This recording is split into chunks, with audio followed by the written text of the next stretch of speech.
Pain is not an accident in the story of our lives. It is a tool carefully held in the hand of a God who loves us too much to leave us unshaped. We often imagine that to be chosen by God is to be shielded from sorrow, but the truth is more mysterious. God does not break a woman to ruin her, He breaks her to remake her. When life falls apart and the weight of sorrow presses so heavily on soul that one wonders if God has forgotten, it is easy to believe that brokenness is a sign of abandonment. Yet the paradox of divine love is that those moments of deepest pain are often the very evidence that God is near and working. The woman who feels shattered is not discarded, she is being prepared. A sculptor does not strike a block of marble because he despises it, but because he envisions the beauty hidden within. Each blow of the chisel is purposeful, measured, and aimed at revealing what could never appear without the breaking. To be chosen by God is not to be sheltered from wounds, but to be invited into transformation. A life untouched by hardship may remain comfortable, but it often remains shallow. God allows breaking because He intends depth. He intends resilience. He intends for the woman He loves to rise from the fragments of her old self with a faith that cannot be shaken and a wisdom that cannot be purchased by ease. In the strange economy of heaven, brokenness is not wasted. It is invested, turned into strength, compassion, and authority to speak life into others. The woman who walks through pain feels as if she has been reduced to nothing, stripped of control and certainty, but in that emptiness lies the beginning of something far greater. When the self-sufficiency crumbles, when every false anchor is torn away, she discovers what it means to lean on God alone, and in leaning, she finds that He does not fail. She learns that His presence is not just an idea, but a reality strong enough to uphold her when all else collapses. The very moments she thought would destroy her become the foundation on which her calling is built. Think of a seed. It cannot become what it is destined to be unless it breaks open beneath the soil. From the outside, it looks like destruction, yet within the breaking lies the miracle of life. So it is with the woman God chooses to use. Her brokenness is the soil in which her true strength grows. Her tears water the ground of her future, and the silence of her suffering becomes the stage upon which God writes a new story. What feels like divine silence in the night of her pain is not absence, but careful preparation. God is never hurried, nor is He careless. He shapes slowly because what He builds is meant to last. The delay is not denial but design, ensuring that when she rises, she carries within her a character and faith able to sustain the weight of the purpose ahead. To the broken woman, it may seem cruel. She may cry out and ask why she has been chosen for such suffering. But in time, when she sees the fruit of her endurance, she will recognize that what felt like abandonment was in fact love's deepest form. A love willing to wound so that healing might come. A love willing to strip away so that true beauty might be revealed. And so, brokenness must be seen not as an end but as a beginning, not a rejection but an invitation. God does not abandon the woman He breaks. He draws her nearer, preparing her heart, refining her spirit, and positioning her life to carry a testimony greater than she imagined.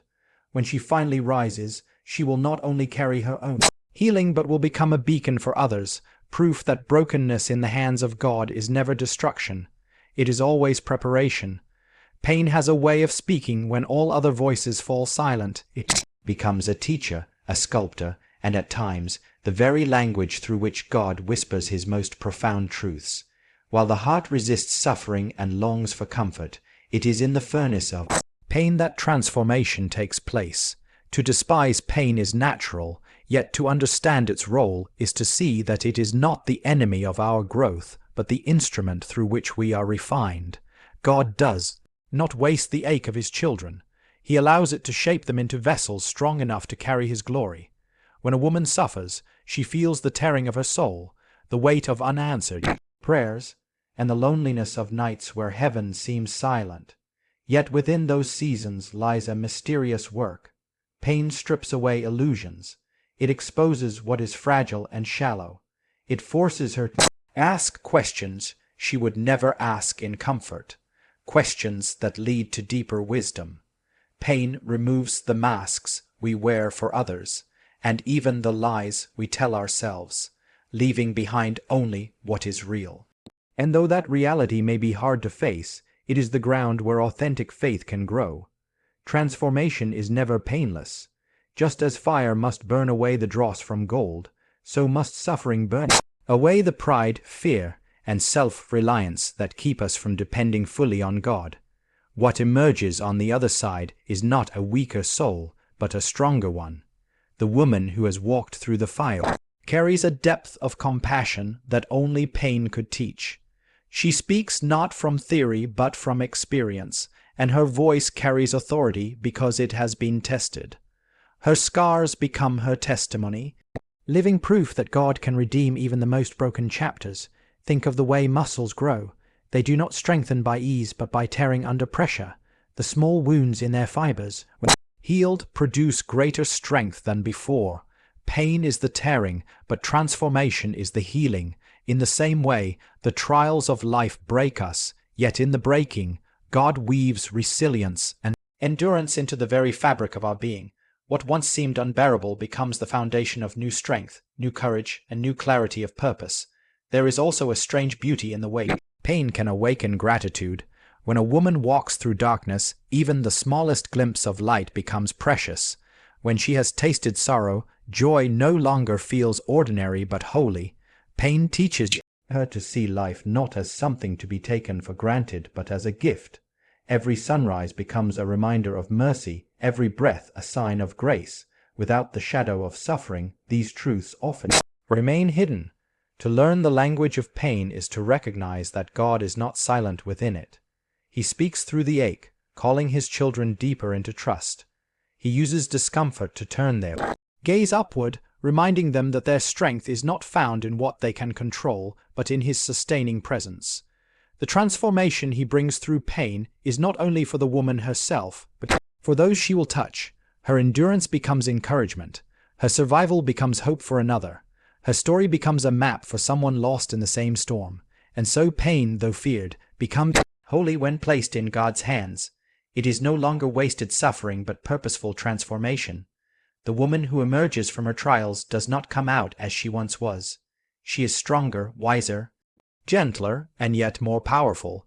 She becomes proof that pain is not the end but the beginning of something eternal.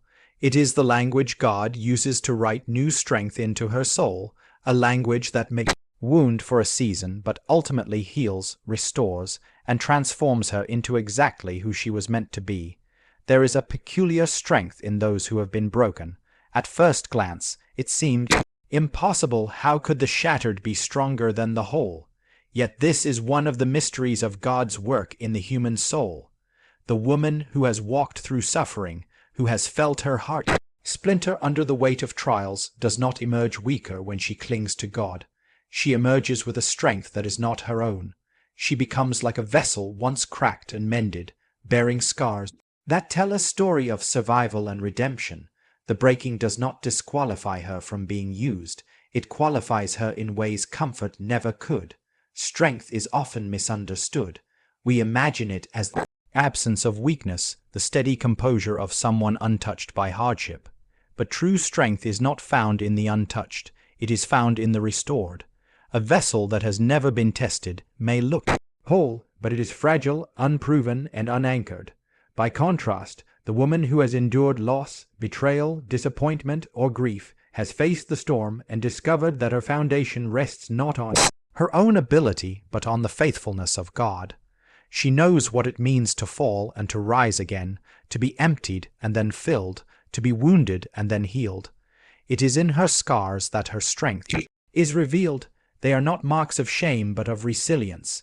Each scar tells of a battle fought and survived, a night endured, a prayer whispered when hope seemed gone.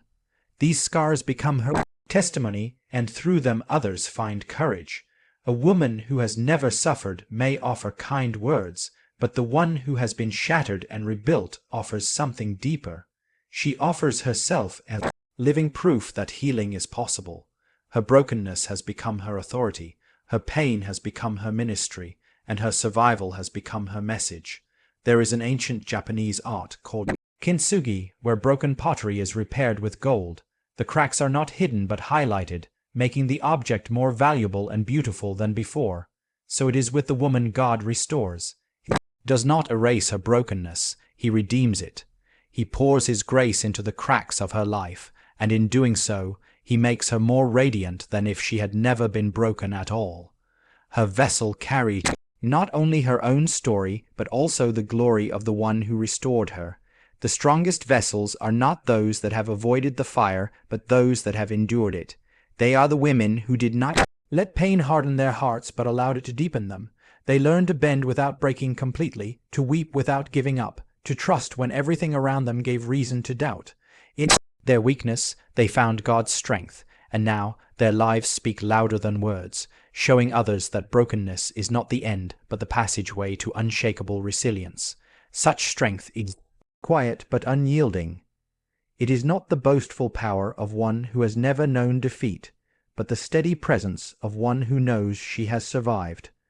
When others crumble under the weight of their own trials, she stands as a witness that it is possible to endure, not because she is extraordinary, but because God is faithful.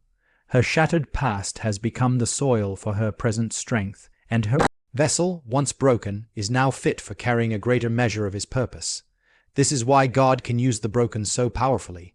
They do not lean on their own pride or perfection, for those things have already been stripped away. Instead, they lean wholly on him, and in doing so, their lives shine brighter, their voices carry farther, and their faith inspires deeper trust in those who watch. The strongest vessels, indeed, are the ones once shattered, for in their breaking they found not ruin but renewal, not weakness but the enduring strength of God himself. Breaking is never pleasant. It comes with tears, with confusion, and with the aching sense that something has been lost forever. Yet in the hands of God, breaking is not the final chapter. It is the doorway into becoming. What looks like ruin in the moment is, in truth, the soil of transformation. The woman who feels undone, stripped of her strength and plans, is often standing at the threshold of the life she was meant to live. Her breaking is not a cruel accident, but a divine process, shaping her into a vessel of deeper faith, greater wisdom, and unshakable courage. To become is to be remade. It is to move from who we were into who we are called to be, but this cannot happen without disruption. A seed does not remain intact if it is to grow. It must split open in the darkness of the earth. Only when it is broken can new life push forth. In the same way, God allows breaking so that hidden potential might be released. What was buried within her, the strength, the compassion, the calling, emerges only through the cracks. The very process that feels like death is in reality the beginning of life. The woman who has been broken learns truths that comfort could never teach her. She discovers that her worth does not lie in the roles she played or the masks she wore, but in the God who loves her without condition. She realizes that her identity is not in what was taken from her, but in what God is building within her. This awareness reshapes her perspective. Instead of clinging to the illusion of control, she begins to embrace surrender. Instead of fearing her weakness, she begins to see it as the canvas where God paints his strength. Becoming is not instant. It is a slow and often painful journey. The breaking removes layers of pride, fear, and dependence on things that were never meant to sustain her. Each loss, each tear, each unanswered prayer chisels away at the old self, making room for the new. The process feels merciless at times, but it is purposeful. God is not trying to destroy her. He is preparing her to stand in places her unbroken self could never have endured. There is a deep irony here. The very things that seem to disqualify her are the things that prepare her. The wounds she thought made her unusable become the scars that give her credibility to speak into the lives of others. The failures she thought ended her story become the very chapters that inspire hope in those who are still struggling. She does not simply recover from her breaking, she is transformed by it. She does not return to who she was before, because that version of herself no longer exists. She becomes someone stronger, wiser, and more radiant with grace.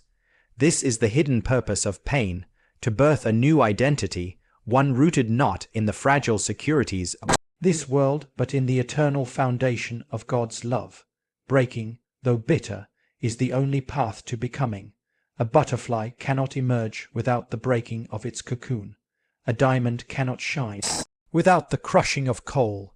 Likewise, a woman cannot step fully into her divine calling without walking through the valley that breaks her.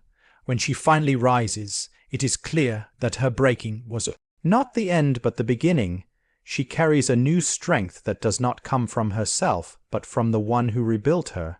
She carries a hope that no storm can shake, because it was forged in storm itself. She becomes not only healed but also a healer, not only restored but also a restorer of others. Her breaking has led to becoming, and her becoming is a testimony that God does not waste pain in his hands. Every fracture is part of a larger design, turning brokenness into beauty and endings into beginnings.